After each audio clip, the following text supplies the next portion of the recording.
So I just made a video not too long ago in regards to the F-22, F-35s. I think it was mostly talking about the F-35. Well, I guess the fifth generation of aircraft, and I think the F-22 is more of like a 4.5 generation aircraft, and the F-35 is fifth generation. I could be wrong about the F-22. And just going against the Sukhois, the SU series of Russian-made fighters. And, at the same time, I mentioned that Mattis grounded the entire fleet. Well, I shouldn't say grounded. No, I shouldn't say grounded the entire fleet. And I've got a lot on my mind. We'll just get on with it. So, start off with that, boo. My name's Aaron Rod. This goes right along with what Mattis was calling for when he was saying he wants 80% of our aircraft in terms of all of our major military aircraft, F-15s, F-18s, F-35s. He wants them up to par within 1 year. Now, the U.S. military saying that it's grounding its entire fleet of F-35 fighter jets. And they're citing the crash that happened in South Carolina. They're saying that they suspect fuel lines are faulty, and all of them are going to go under this 48-hour inspection. Saying it'll take up to 48 hours to pull this off, to inspect everything, and I'm guessing replace anything that is suspect of failure. So, an update to the whole thing, now, at this current moment in time, you can say that all of the F-35s are grounded. I will update as... So...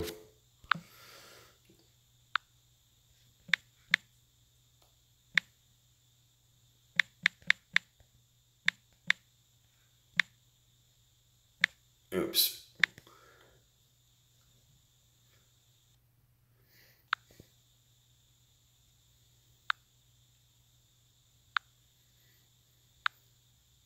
Business Insider, the U.S. Air Force sustained a massive blow to its fleet of stealth fighters in October due to a powerful hurricane possibly destroying 17 F-22s and an F-35 crash that grounded the entire fleet of Joint Strike Fighters.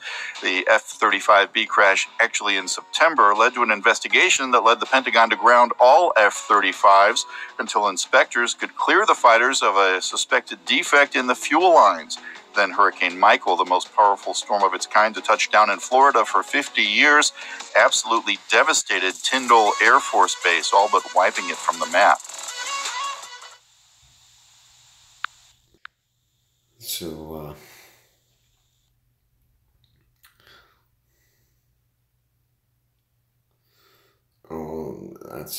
that was just a day ago. CNN...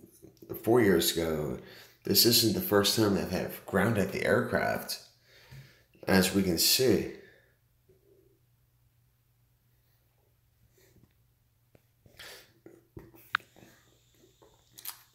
Maybe it was the F-22.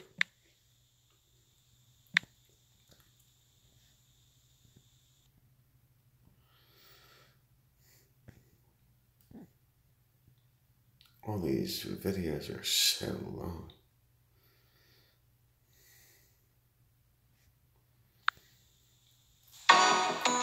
According to Business Insider, the U.S. Air Force sustained a massive blow to its fleet of stealth fighters in October due to a powerful hurricane possibly destroying... Well, we can see, or maybe I did look at that one already. That was my bad.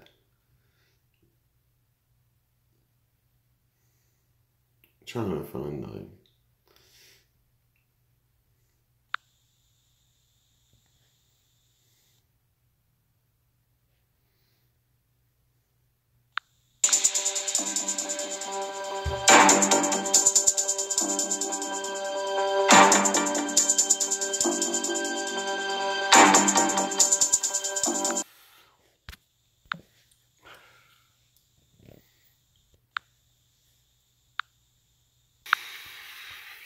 is Tyndall Air Force Base, located about 12 miles east of Panama City.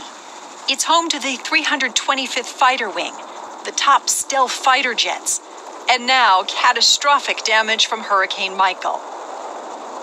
The base had been under a mandatory evacuation. Why would we put our most susceptible aircrafts in an area of extreme weather of that nature?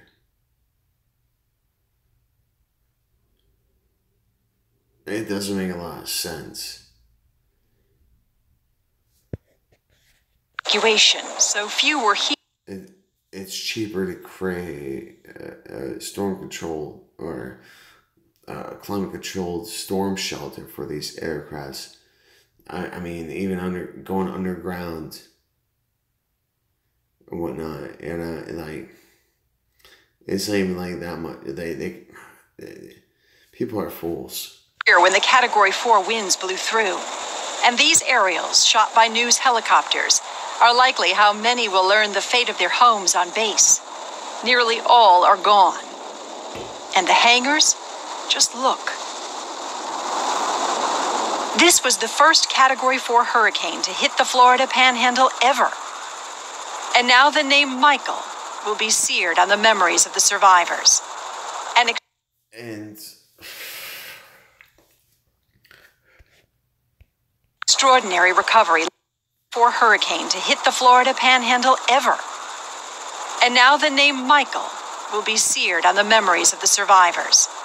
An extraordinary recovery lies ahead, both man-made and natural. But like the trees that were felled, regrowth is certain. But it will take time and a lot of help. This is Tyndall Air Force Base, located about... With all the problems, like everything of that nature,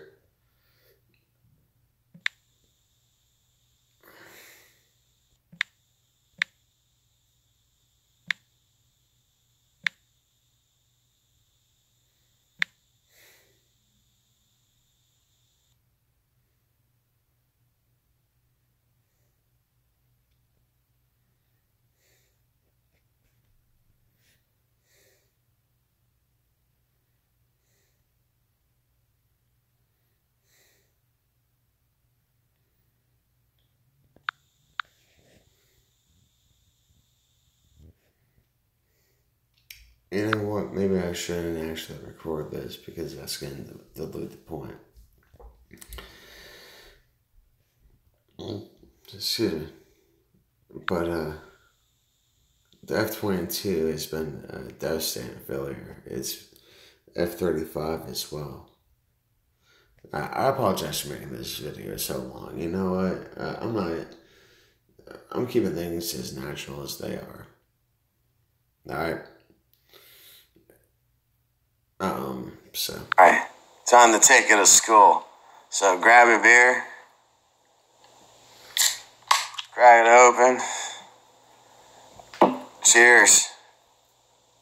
Class begins.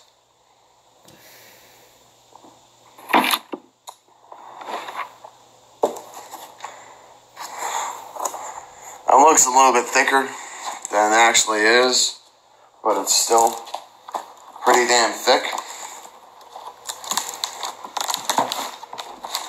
Because I put it on the sleeves and whatnot. But anyways, let me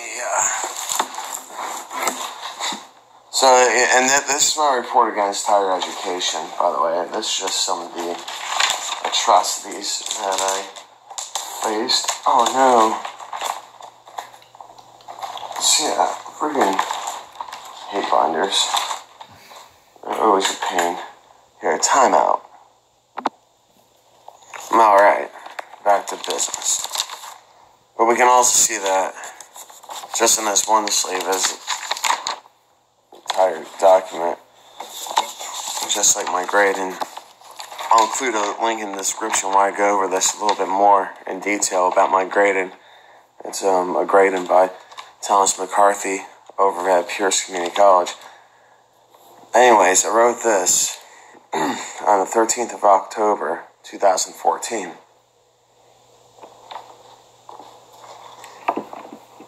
And, I just want to turn it in.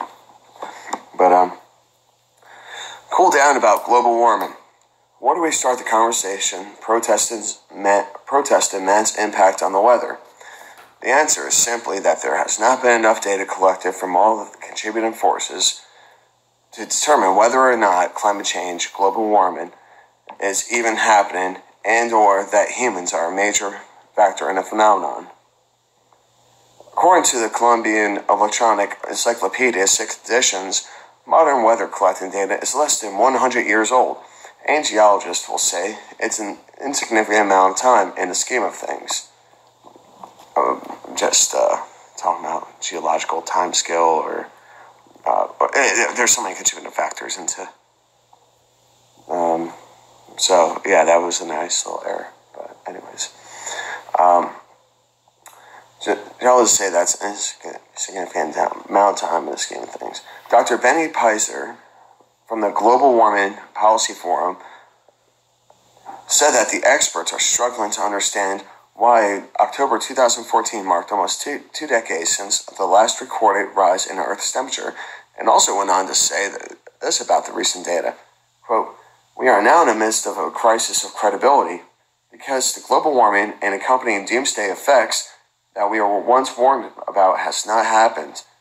That came from the express.co.uk.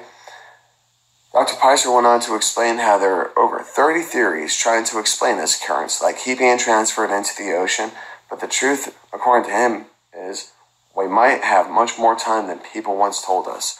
With that being said, a growing number of people do not believe in global warming or the current debate surrounding this issue.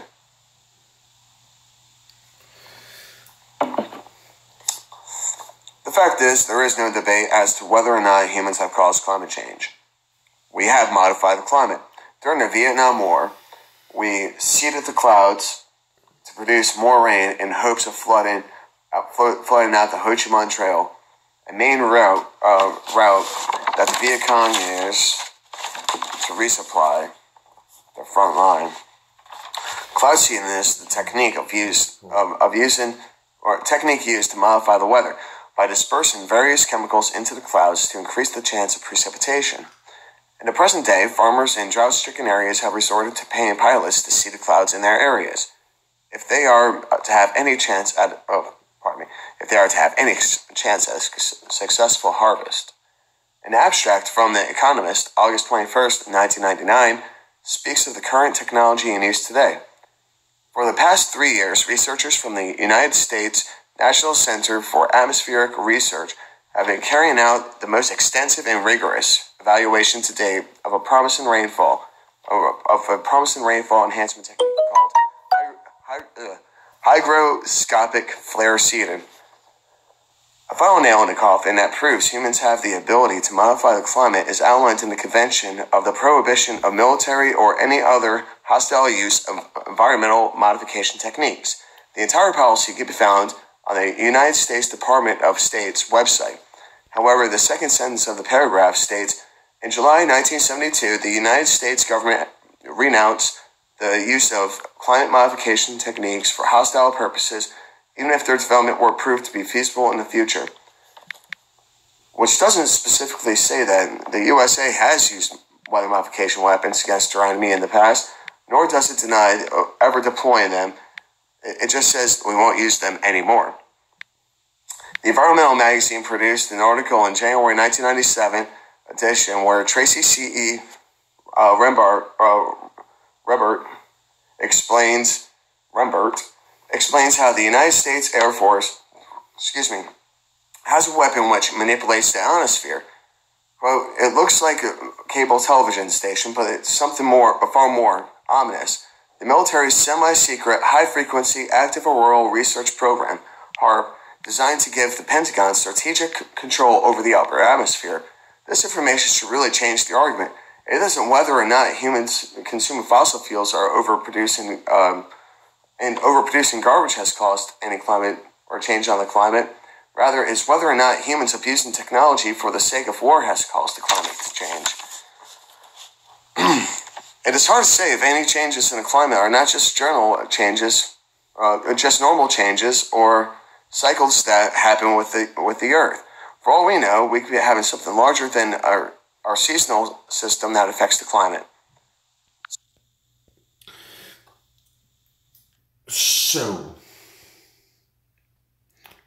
I greatly appreciate any of you that have withstood this adventure. I really do appreciate it. Let's continue, and I'll conclude with this. I have my S8. I was going to say, I have my S8 back. I was able to revitalize it, and now I can pay $30 to get the screen repaired because my insurance plan with Sprint. So, booyah. Alien life, we don't look for little green men. We look for Type 1, Type 2, and Type 3 civilizations. A Type 1 civilization has harnessed planetary power. They control earthquakes, the weather, volcanoes. They have cities on the ocean. Did you hear that? Civilizations. A Type 1 civilization has harnessed planetary power. They control earthquakes, the weather, volcanoes. They have cities on the ocean. Anything planetary, they control. That's Type 1. A Type 2 civilization is stellar. They've exhausted the power of a planet, and they get their energy directly from their mother star. They just don't get a suntan on a weekend. They use solar flares. They use the power of the sun itself to energize their huge machines. Eventually, they exhaust the power of a star, and they go galactic. They harness the power of billions of stars within a galaxy. Now, for example, Buck Rogers would correspond to a Type 1 civilization. So, I'm not going to go on any further than that because, we're talking about the Space Force and everything like that. And so, we've already established certain weather modification techniques, as I've proven with a little bit of my essay that I know what I'm talking about.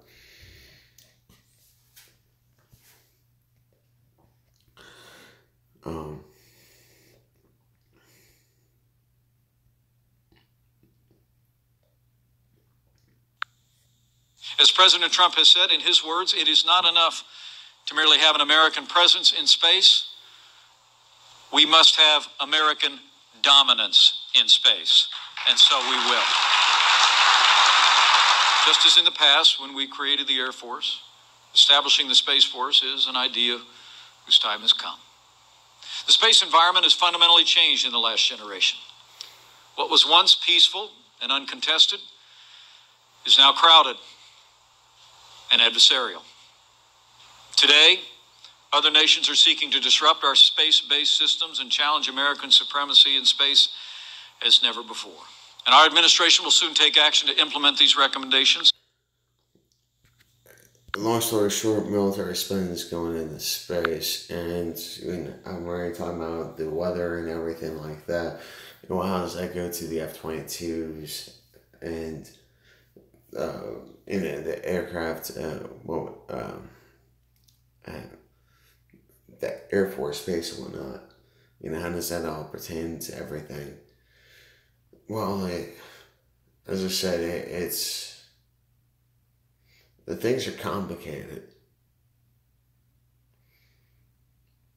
Things are really complicated, and for people to just dismiss everything so fast is one's inability to really think about things. And I'll leave you with this.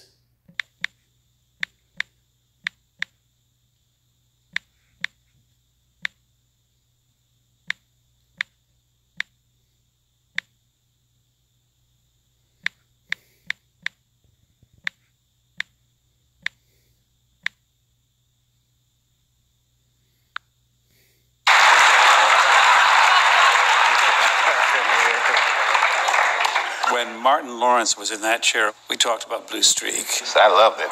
He played a role in your life, I believe. How do you feel about him as a person, as an artist? Martin Lawrence is the guy that showed everybody you can make it from D.C. to Hollywood. And I had a personal stake in his success. Every time he did something, it made me feel inspired and really good. And he was always real nice to me. He'd sit me down, "What's going on with you, baby boy? What? We'd talk about comedy, whatever."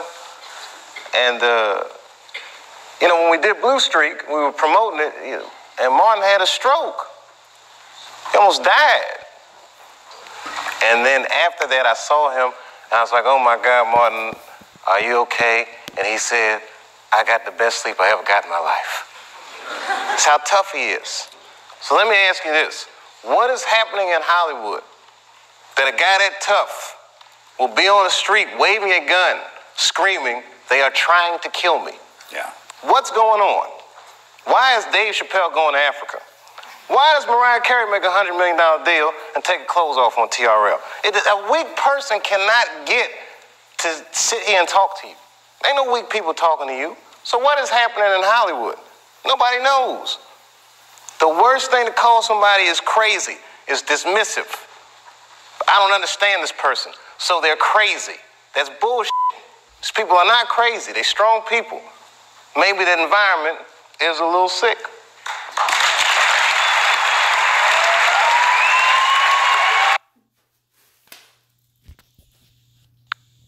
Oops. Things start getting crazy around you.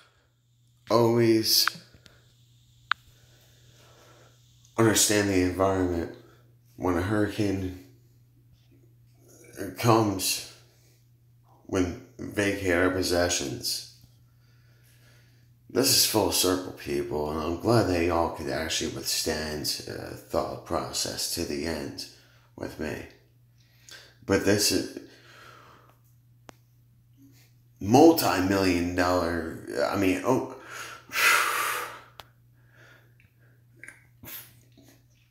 it take 1,000 for every freaking Warcraft that's out there. Is 10,000 minimum wage, workers. Hiccups. Like, it takes 10,000 minimum wage workers to make a military vehicle on average. No, that's not even on average. It really takes about 100,000. Well, that's the thing, is that we can't measure it. Because the spending is just so absurd. And who's paying for these insurance policies and everything like that on these vehicles and whatnot? They built something in a hurricane-prone area, but they didn't freaking renovate. Oh, and because it was a sign of a national disaster, just the increase in emergency aid to Florida. And to erase the problem of some of its air fleet. I swear I'm not crazy. I just know what the hell I'm talking about.